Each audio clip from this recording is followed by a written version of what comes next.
तर असे हे शूज आहेत ज्याच्यामध्ये एक शूज क्लीन केलेला नाही, एक शूज अनक्लीन आहे. तुम्ही बघू शकता हा क्लीन केलेला आहे आणि आता हा पण क्लीन करतो आहे. तर स्टार्टिंग आपण सोलपासून करतो. सोलला आपण फोम लावतो आणि जो जाडा ब्रश असतो त्याने आपण क्लीन करतो. हा क्लिनिफायचा शू क्लिनिंग फोम आहे.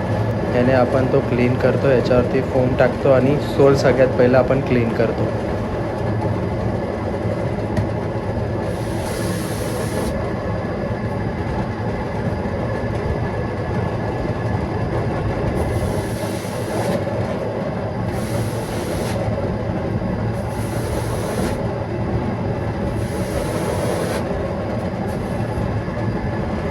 तर तुम्ही बघू शकतात की दोन्ही शूज क्लीन झालेले आहेत.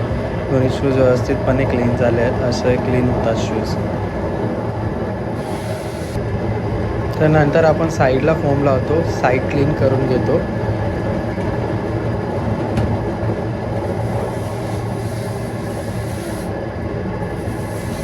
तुम्ही बघू शकतात की साईडने क्लीन करतो आहे. दोन्ही साईडने प्रॉपर क्लीन करून घेतो व्यवस्थित.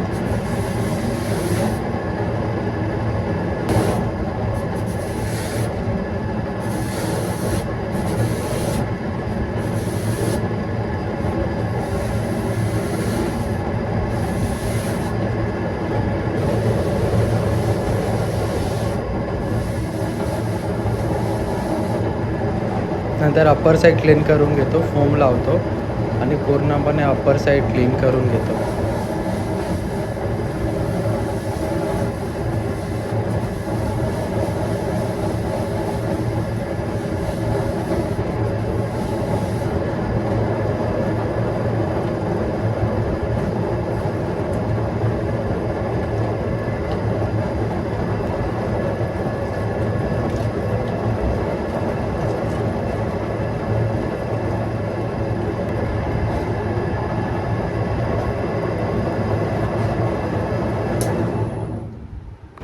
ह्याच्यानंतर लास्टला आपण इनर साईड क्लीन करतो आहे. आतमध्ये फोम टाकून आपण कंटिन्युअसली इनर साईड पूर्णपणे वरतून खालपर्यंत क्लीन करून घेतो.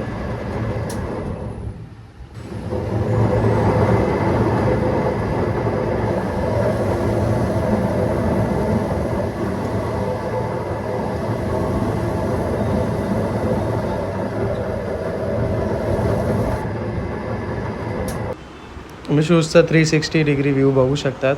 पूर्णपणे क्लीन झालेले आहेत. आधी खूप घाण होते आणि आता पूर्णपणे नवीनसारखे झालेले आहेत.